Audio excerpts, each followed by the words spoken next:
오늘 하나님 말씀은 사무엘하 17장 1절에서 14절까지 말씀입니다. 사무엘하 17장 1절에서 14절까지 말씀 우리 한 절씩 교독합니다. 아히도벨이 또 압살롬에게 이르되 이제 내가 사람 12,000명을 택하게 하소서. 오늘 밤에 내가 일어나서 다윗의 뒤를 추적하여 그가 고나고 힘이 빠졌을 때에 기습하여 그를 무섭게 하면 그와 함께 있는 모든 백성이 도망하리니 내가 다윗 왕만 쳐 죽이고 모든 백성이 당신께 돌아오게 하리니 모든 사람이 돌아오기는 왕이 찾는 이 사람에게 달렸음이라. 그리하면 모든 백성이 평안하리이다 하니 압살롬과 이스라엘 장로들이 다 그 말을 옳게 여기더라. 압살롬이 이르되 아렉 사람 후세도 부르라. 우리가 이제 그의 말도 듣자 하니라. 후세가 압살롬에게 이르매 압살롬이 그에게 말하여 이르되 아히도벨이 이러이러하게 말하니 우리가 그 말대로 행하랴. 그렇지 아니하거든 너는 말하라 하니 후세가 압살롬에게 이르되 이번에는 아히도벨이 베푼 계략이 좋지 아니하니이다 하고 또 후세가 말하되 왕도 아시거니와 왕의 아버지와 그의 추종자들은 용사라. 그들은 들에 있는 곰이 새끼를 빼앗긴 것 같이 격분하였고 왕의 부친은 전쟁에 익숙한 사람인즉 백성과 함께 자지 아니하고 지금 그가 어느 굴에나 어느 곳에 숨어 있으리니 홍 무리 중에 몇이 먼저 엎드려지면 그 소문을 듣는 자가 말하기를 압살롬을 따르는 자 가운데에서 패함을 당하였다 할지라. 비록 그가 사자 같은 마음을 가진 용사의 아들일지라도 낙심하리니 이는 이스라엘 무리가 왕의 아버지는 영웅이요 그의 추종자들도 용사인 줄 알미니이다. 나는 이렇게 계략을 세웠나이다. 온 이스라엘을 담부터 브엘세바까지 바닷가에 모아는 모래같이 당신께로 모으고 친히 전장에 나가시고 우리가 그 만날 만한 곳에서 그를 기습하기를 이슬이 땅에 내림같이 우리가 그의 위에 덮여 그와 그 함께 있는 모든 사람을 하나도 남겨두지 아니할 것이요 또 만일 그가 어느 성에 들었으면 온 이스라엘이 밧줄을 가져다가 그 성을 강으로 끌어들여서 그곳에 작은 돌 하나도 보이지 아니하게 할 것이니이다 하매 압살롬과 온 이스라엘 사람들이 이르되 아렉 사람 후세의 계략은 아히도벨의 계략보다 낫다 하니 이는 여호와께서 압살롬에게 화를 내리려 하사 아히도벨의 좋은 계략을 물리치라고 명령하셨음이더라. 아멘. 아멘. 우리가 지금 시대를 어떻게 표현할 수 있을까요? 우리는 정보의 홍수 속에서 살아갑니다. 예전에는 사람들이 책을 통해서 정보를 얻었습니다. 물론 사람들과의 대화를 통해서 또 부모님들의 말을 통해서 선진들의 그런 지혜들을 배우기도 했지만 대부분 우리가 이런 지혜를 얻을 수 있는 또는 지식을 얻을 수 있는 방면이 책에 한정되어 있었죠. 근데 지금은 인터넷이 보급이 되고 인터넷뿐만 아니라 뭐 SNS라든지 여러분 잘 아는 뭐 유튜브라든지 이런 것들을 통해서 우리가 필요한 지식들을 너무나도 잘 얻을 수 있습니다. 뭐 김장을 담그는 법, 어떤 요리를 하는 법, 뭐 건강해지는 법, 이 병은 어떤 병인가 하는 것들도 다 유튜브를 검색하면 우리가 알 수 있는 시대가 되었죠. 여러분, 한 조사 기관에서 한 사람이 일일 평균적으로 휴대폰을 몇 번이나 들여다보는가라는 것을 조사해 보았더니 몇 번이라고 그렇게 이 데이터가 나왔을까요? 여러분 몇 번 정도 보세요? 하루에 핸드폰 몇 번 정도 들여다보시는 것 같으세요? 100번, 네. 200번, 네. 이승철 집사님, 네, 감사합니다. 답을 말씀해 주셨습니다.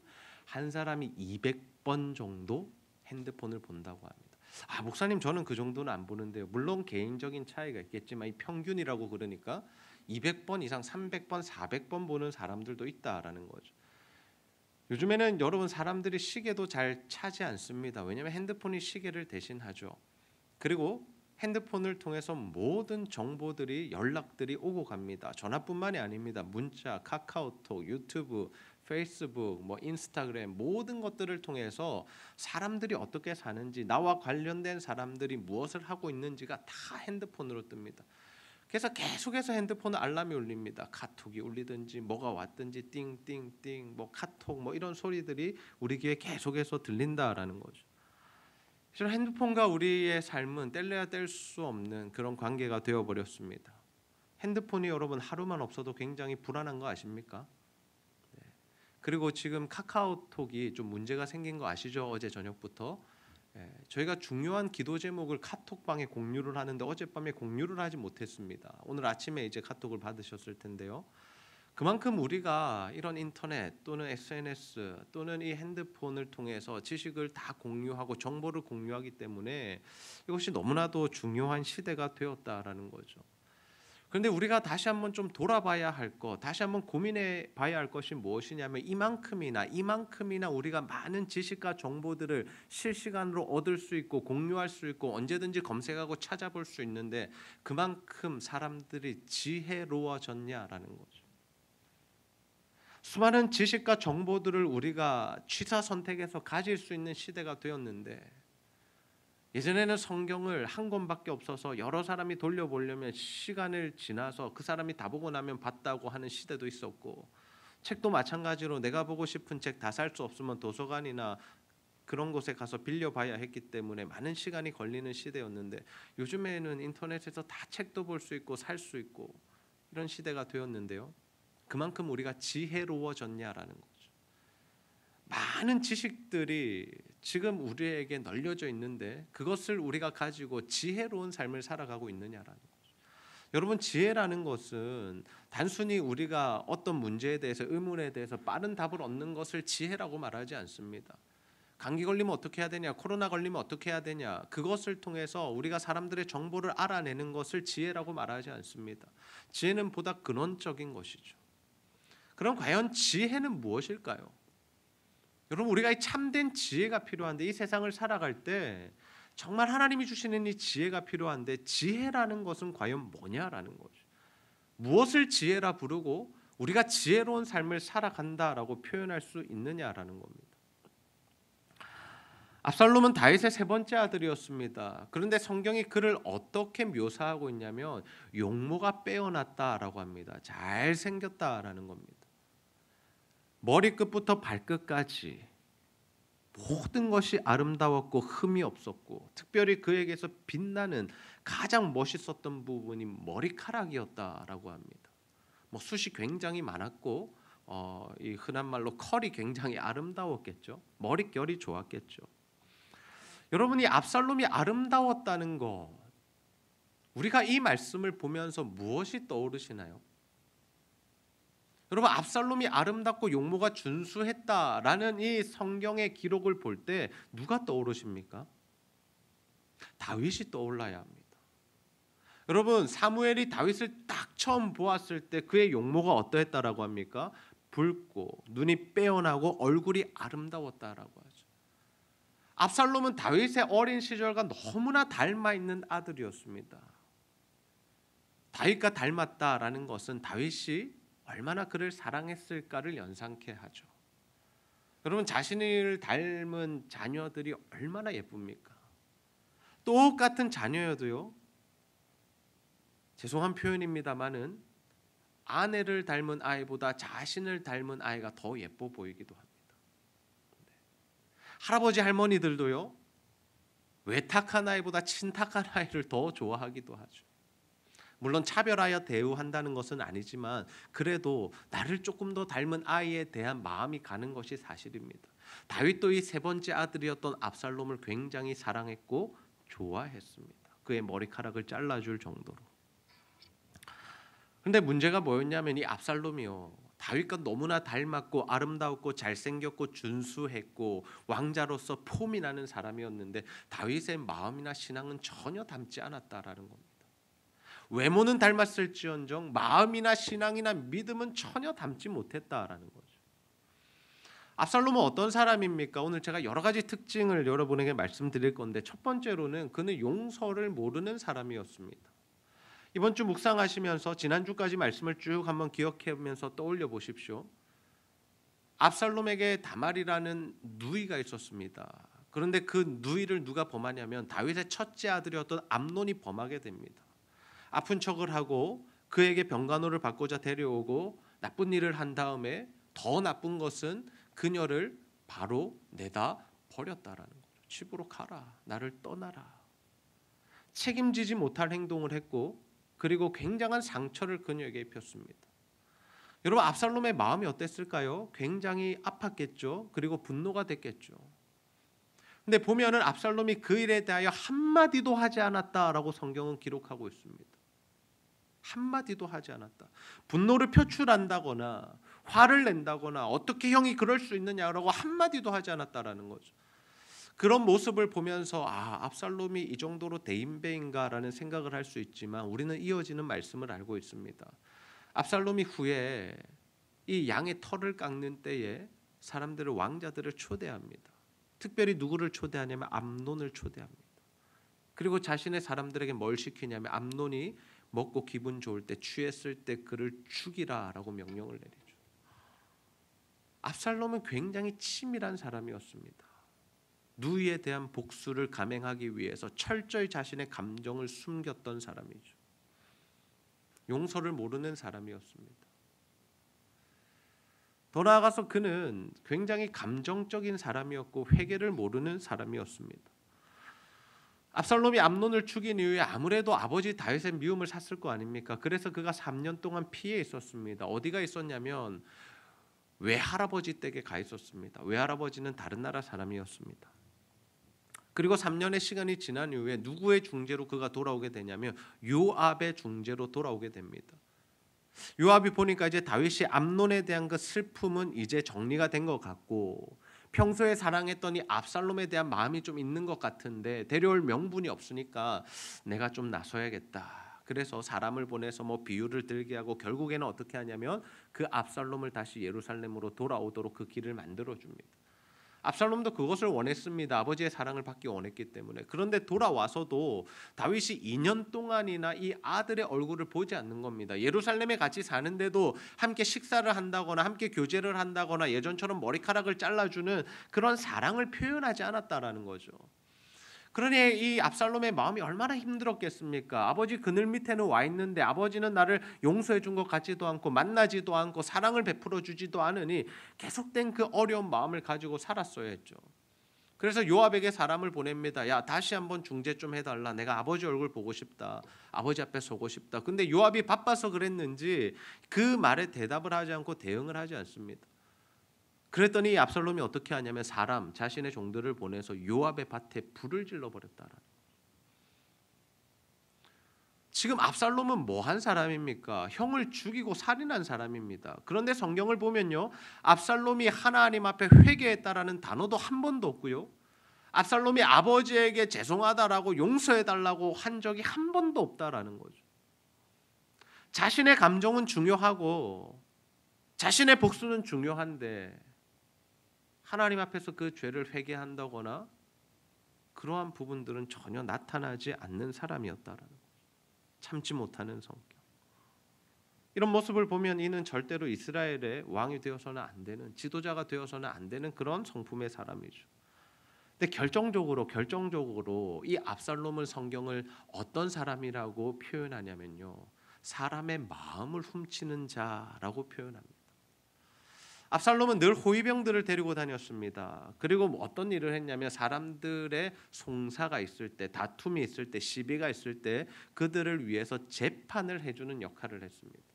여러분, 보통 이 재판은 누가 하는 거냐면요, 왕이 하는 겁니다. 다윗의 역할입니다.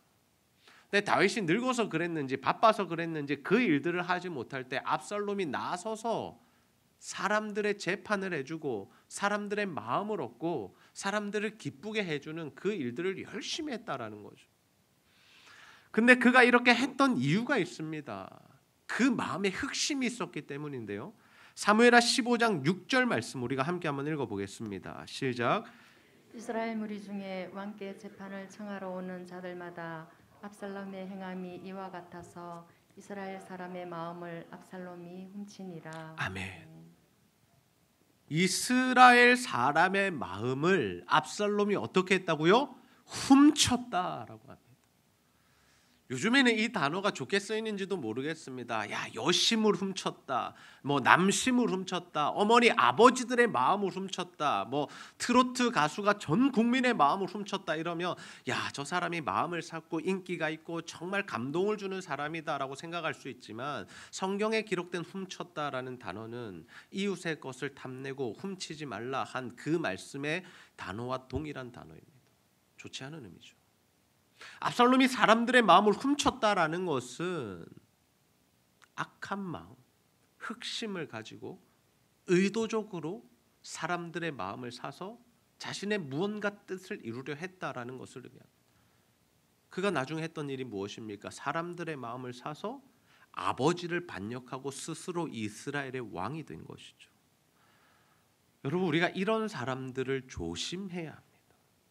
다른 사람들의 말을 들어주고 이해해 주는 것 같고 내 마음을 시원케 해주고 위로해 주는 것 같은 사람들. 근데 그 사람이 다른 마음을 품고 있다라면 우리는 그 사람에 대해서 신뢰해서는 안 된다라는 거죠. 우리가 수많은 정치인들을 보지 않았습니까? 선거 전에는 늘 와서 고개를 숙이고 잘하겠다 그러고 섬기겠다 그러고 종이 되겠다 그러는데요. 여러분, 그들이 정권을 잡고 나면 단 한 번도 고개를 숙이거나 발벗고 뛰어나서거나 종의 자세로 백성들을 섬긴 적이 없음을 여러분은 아실 겁니다. 아무리 정권이 바뀌어도요. 사람의 마음이 이러하다라는 거죠. 사람의 마음이 이러하다. 우리가 이런 사람들을 참 조심해야 합니다. 그래서 우리에게 필요한 것이 뭐냐면 사람의 외면을 보는 게 아니라 그 사람의 마음의 중심을 볼 수 있는 그 분별력이 필요하다라는 거죠. 저 사람이 왜 나한테 잘해줄까? 저 사람이 왜 나한테 호의를 베풀까? 저 사람은 왜 내 이야기를 들어주고 위로해줄까? 물론 그렇게 다 계산하고 만나면 우리가 만날 사람은 없습니다만은 그러나 잘해준다라고 해서 뭔가 내 편이 되어준다고 해서 그 사람을 완전히 믿고 신뢰해서는 안 된다라는 거죠. 지금 백성들은 속은 것입니다. 압살롬에게 마음을 빼앗겨 버린 거죠.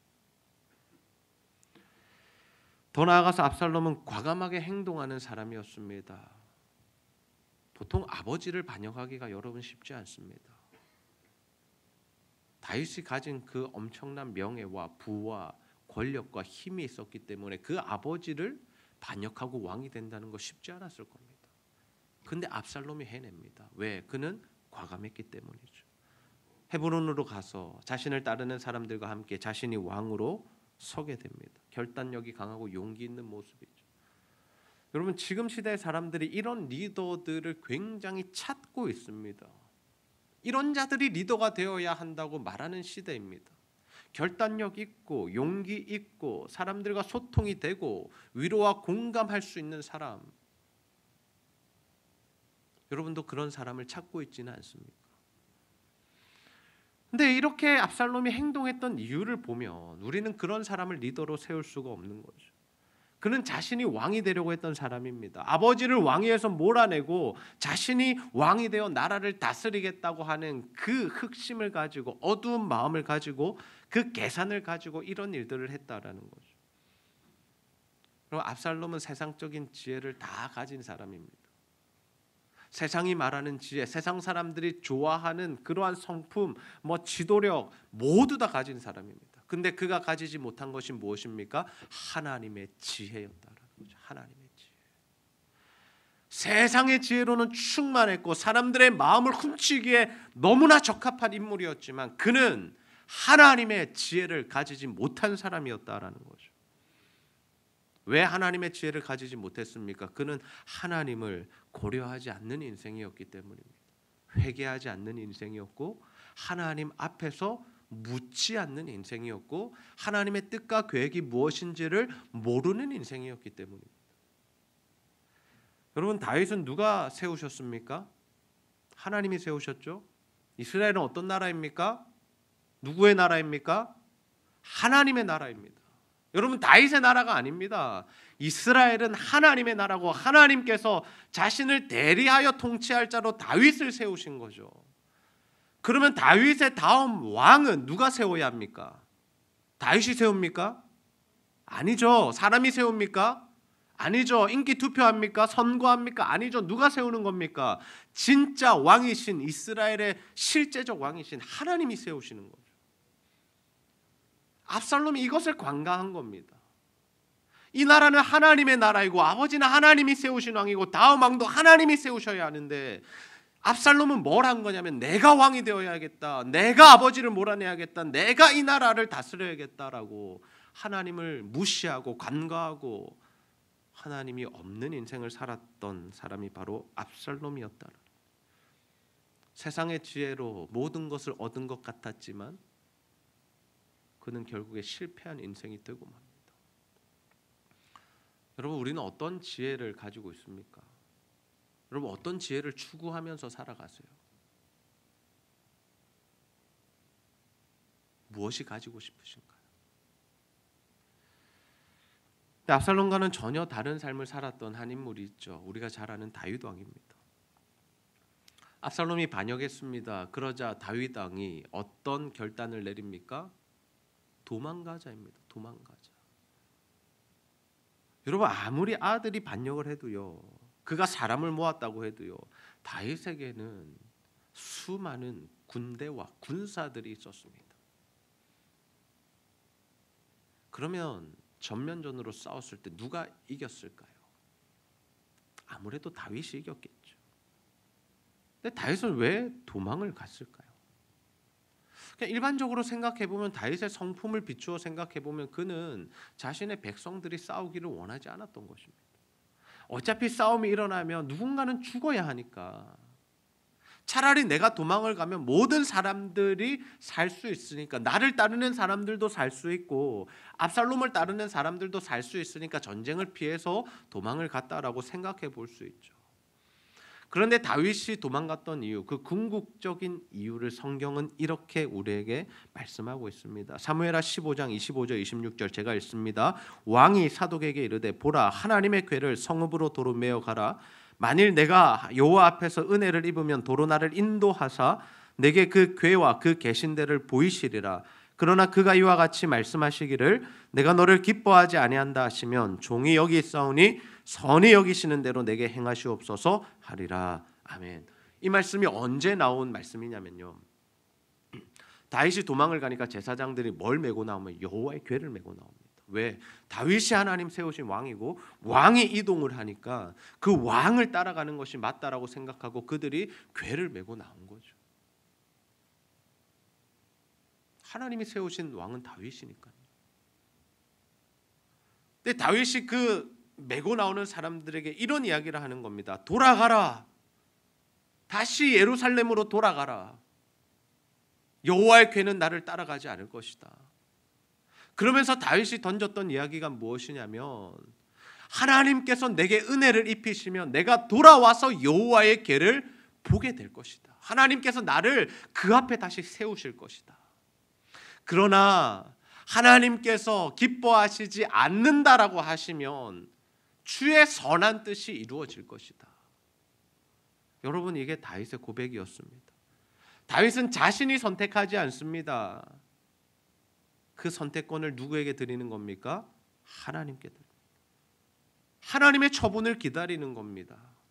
압살롬이 반역을 일으켰고 군사적으로 싸우면 내가 이길 수 있을 것도 같지만 그는 도망을 가면서 하나님께서 은혜로 나를 돌아오게 하시면 내가 다시 하나님을 배울 수 있고 그 앞에서 예배를 드리게 될 것이다. 그러나 하나님께서 그 선하신 뜻 안에서 너를 기뻐하지 아니한다. 너는 다시 돌아오지 못한다라고 하시면 어쩔 수 없는 일이다. 나는 이제 돌아오지 못할 것이다 라고 하나님 앞에 사람들 앞에 고백하고 있다라는 거죠. 여러분, 이것이 바로 믿음의 사람들이, 하나님을 인정하는 사람들이 고백해야 할 믿음의 고백인 줄 믿으시기를 바랍니다. 세상적으로 보면 얼마나 답답해 보이는 모습입니까? 아이고, 왕이 저 정도 결단력도 없고 용기도 없고 힘도 없고 도망이나 치고 좀 뭐 하는 것 같아. 그런 마음들을 가지게 되죠. 언약궤 가지고 가서 하나님을 힘입어서 싸우면 이길 것 아니냐. 다윗 당신은 그렇게 믿음도 없습니까? 라고 말할 수 있는 상황이죠. 근데 다윗은 어떤 거예요? 하나님께 모든 것을 맡기는 겁니다. 여러분, 진짜 지혜, 참된 지혜는 뭐냐면요, 다름이 아니라 하나님께 모든 처분을 맡기는 겁니다. 아멘입니까? 여러분의 인생의 모든 일들을 하나님께 맡겨드리는 겁니다. 내가 결정하고 내가 원하고 내가 바라는 것을 이루어가는 것이 지혜가 아니라, 그런 사람들을 우리는 지혜롭다, 참 저 사람 지혜가 넘치네 라고 표현하지만 그게 아니라 내 생각, 내 경험, 내 판단, 내 계획, 내 유익들 다 내려놓고 하나님이 뜻대로 하십시오. 만약 그것이 내가 돌아오지 못하는 길이다 할지라도, 하나님께서 다시 나를 왕으로 쓰시지 않는다 할지라도 하나님 뜻대로 하십시오라며 하나님께 처분을 맡겨드리는 것, 그것이 하나님이 원하시는 진짜 지혜, 하나님의 지혜가 부어진 사람들만이 고백할 수 있는 믿음의 고백이다라는 거죠. 우리는 하나님께 모든 것을 맡겨드리고 있습니까? 힘들죠. 힘듭니다. 아프면요, 낫기를 원하지, 고쳐달라고 기도하지, 하나님께 맡겨드리지 않습니다. 내 삶을, 내 인생을, 내 생명을. 사업이 어려워지면요, 무조건 어떻게든 좀 일으켜달라고, 살려달라고, 승리케 해달라고 기도하지, 하나님, 하나님의 뜻이 이루어지기 원합니다, 하나님 뜻대로 하십시오, 일으키시든 엎으시든 그건 하나님의 뜻입니다, 하나님의 손에 맡겨드리겠습니다 라고 기도할 수 없습니다. 우리 자녀들을 바라보면서도 하나님, 이들이 잘 되기를 원하고 성공하기를 원하고 좋은 대학 가고 좋은 직장 가고 좋은 배우자 만나기 원합니다라고 기도하지, 물론 사랑의 마음을 담아서 그렇게 기도해야겠지만, 그런 우리 자녀를 온전히 고스란히 하나님의 손에 올려드리기는 너무 힘들다라는 거죠. 하나님이 어떻게 쓰시든지 하나님이 원하는 대로 쓰십시오라고 내어드리기가 너무 힘들다라는 거죠. 내 생각이 있기 때문에, 내 뜻과 내 계획과 내 꿈이 있기 때문에 그렇습니다.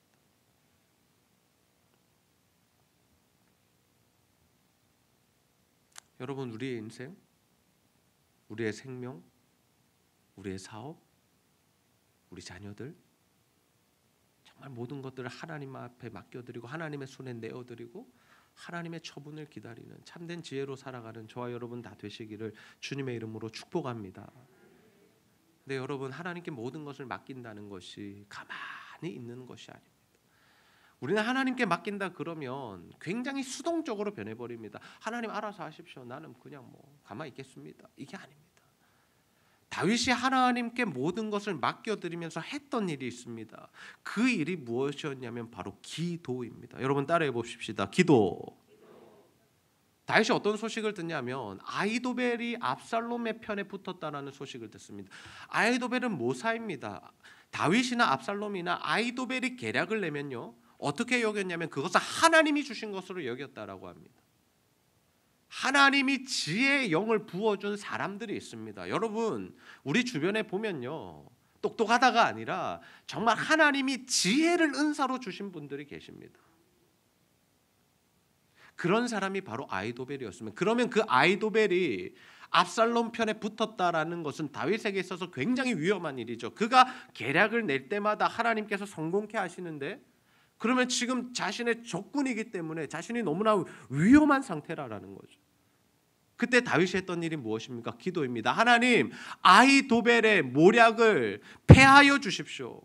하나님, 그 모략이 어리석게 해 주십시오. 하나님께 기도하는 겁니다. 여러분, 하나님께 모든 것을 맡겨드린 이후에 우리가 해야 할 일이 무엇입니까? 기도입니다. 기도. 하나님, 우리 가운데 함께 해달라고. 하나님, 이 어려움 가운데 성령께서 역사해달라고. 하나님, 악한 대적과 사단의 영들을 다 물리쳐달라고 우리는 기도할 수 있어야 한다라는. 그리고 다윗이 또 한 가지 했던 일이 뭐냐면 자신의 사람 후세를 압살롬에게 보내서 그 아히도벨의 모략을 패하게 만드는 일을 하도록 그 사람을 배치해 두었다라는. 여러분, 교회가 하나님께 모든 것을 맡겨드리면서 해야 할 것은 기도인데요, 기도하면서 동시에 해야 될 일이 무엇이냐면 하나님 안에서 선한 일들을 도모하는 것입니다. 교회는 그런 곳입니다. 하나님이 주인 되시고 하나님이 원하시는 일들이 이루어지는 곳인데, 그와 동시에 우리는 하나님 어떻게 하면 기쁘시게 해드릴 수 있을까, 어떻게 하면 하나님께 영광 돌릴 수 있을까, 날마다 그 선한 생각에 사로잡혀서 함께 예배하고 함께 기도하고 함께 하나님의 원하시는 일들을 감당해 나가야 한다라는 거죠. 압살롬은 세상의 지혜로 산 사람이고요. 다윗은 하나님의 지혜로 산 사람입니다. 다른 말로 표현해 볼까요? 신약적으로 표현해 볼까요? 압살롬은요 육의 사람이었고 다윗은 영의 사람이었습니다. 압살롬은 자신의 생각으로 가득한 육신의 소욕을 따르는 사람이었고요. 다윗은 하나님의 생각으로 가득한 영을, 성령을 따르는 사람이었습니다. 여러분, 그러면 그 두 사람이 붙었을 때, 싸웠을 때, 전쟁했을 때 그 결과가 어떻게 될까요? 여러분, 누가 이길 거라고 생각하세요? 누가 이길까요? 하나님께서 다윗을 승리케 하십니다. 그리고 결국 다윗이 다시 왕위를 되찾아서 예루살렘으로 돌아오게 되죠. 그 결정적인 사건을 소개한 게 오늘 본문 말씀입니다. 오늘 본문 말씀. 아히도벨이 압살롬에게 다윗을 죽일 수 있는 엄청나게 좋은 계략을 말해줍니다. 사람을 딱 선발해서 가서 다윗만 딱 죽이자라는 거죠. 지금 도망가고 있으니까 쫓아가면 이길 수 있다라는 겁니다. 잡아서 죽일 수 있다라는 겁니다. 굉장히 좋은 모략입니다. 근데 희한하게 압살롬이 그 말을 듣고 옳게 여겼으면서도 후세의 말도 한번 들어보자라고 합니다. 후세는 누가 보낸 사람입니까? 다윗이 보내서 위장으로 자신이 압살롬인 척을 하는 사람이죠. 근데 후세가 뭐라고 이야기하면 아닙니다. 다윗 왕은 엄청나게 용맹한 사람이어서 어느 굴에 숨어 있을 거고 잘못 건드렸다가 우리 편이 몇 명이라도 다치거나 죽게 되면 이 소문이 퍼져서 우리 군사의 사기가 꺾일 거라고. 그러니까 단에서부터 부엘세바 무슨 뜻이냐면요. 이스라엘의 전 지역에서 군사들을 불러 모아서 전면전을 펼치자라는 거예요. 압살롬 당신이 앞서 나가시고 우리가 이슬이 내리듯이 엄청나게 많은 군사력으로 승리하자고. 만일 성에 들어가면 밧줄로 끌어서 그 성을 강가로 막 빠뜨리듯이 말도 안 되는 이야기이긴 하지만 굉장히 압살롬을 띄워주면서 이야기하는 겁니다. 지금 이렇게 당신이 가진 힘으로 압도적으로 제압해버리고 우리가 승리합시다라는 그런 계략을 내는 거죠. 근데 이 후세가 이런 계략을 냈던 이유가 뭔지 아세요? 지금 다윗이 도망갈 수 있는 시간을 벌어주는 겁니다. 신기하게도 압살롬과 그를 따르는 사람들이 누구의 의견을 듣게 되냐면 후세의 의견을 듣게 됩니다. 그리고 결국에 이 후세의 의견이 반영되는 것을 보면서 아히도벨은 집으로 돌아가서 자살해버립니다. 자신이 압살롬을 따랐는데 지금 가는 길을 보니까 자신들이 이제 지고 죽게 된 것을 너무나도 빨리 판단한 거죠. 지혜가 있었던 사람이니까 훤히 내다 보이는 거죠. 아이고 끝났구나 내 인생. 그리고 몸에 자살해버리죠. 그리고 전면전이 붙었을 때 어떻게 된 줄 아십니까? 압살롬이 지게 되는데 어떻게 지냐면 압살롬에게 가장 아름다웠던 부위가 어디라고 했죠? 머리카락. 머리카락이 나무에 걸려버립니다. 대롱대롱 매달려 있는 거죠. 이러지도 저러지도 못해. 그때 요압이 그를 심장을 찔러 죽이고 나머지 군사들이 그를 처리했다라고 하죠. 네, 여러분. 압살롬이 결정적으로 패하게 된 이유가 있습니다. 압살롬이 결정적으로 패하고 죽을 수밖에 없었던 이유. 성경이 이렇게 표현합니다. 사무엘하 17장 14절 말씀 굉장히 중요한 말씀입니다. 함께 한번 읽어보겠습니다. 시작. 압살롬과 온 이스라엘 사람들이 이르되 아렉 사람 후세의 계략은 아히도벨의 계략보다 낫다 하니 이는 여호와께서 압살롬에게 화를 내리려 하사 아히도벨의 좋은 계략을 물리치라고 명령하셨습니다라. 아멘. 이는 여호와께서 어떻게 했다고요? 압살롬에게 화를 내리려 하사. 클라이막스입니다. 하나님께서 압살롬에게 화를 내리려 하사 사람들이 아히도벨의 모략이 아니라 후세의 모략을 선택하게 하셨다라는 거죠. 누가 개입하신 겁니까? 하나님이 이 전쟁에 이 사건에 개입하신 겁니다. 여러분 세상의 지혜를 붙들면 다 이루어지는 것 같고 승승장구하는 것 같아도요. 하나님이 치시면 하루아침에 무너지게 됩니다. 하나님 중심, 예수님 중심, 성령님 중심이 아니면 결국에는 무너져 버린다.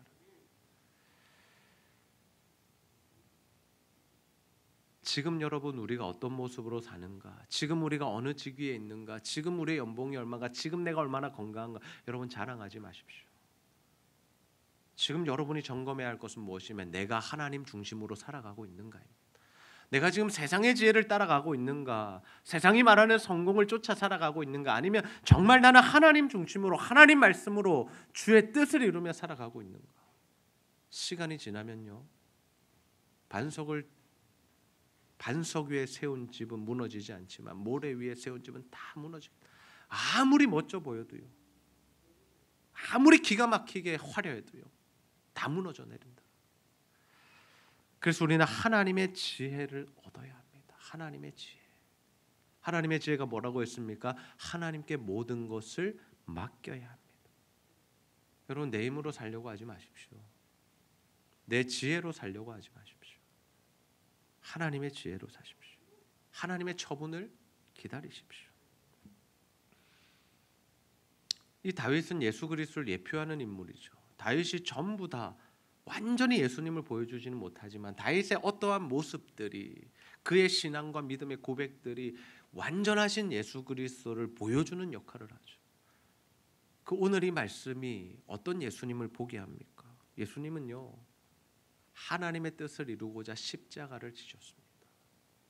근데 그 십자가가 어떤 것입니까? 세상 사람들이 볼 때는 너무나 미련한 것이다라는, 미련한 것이다.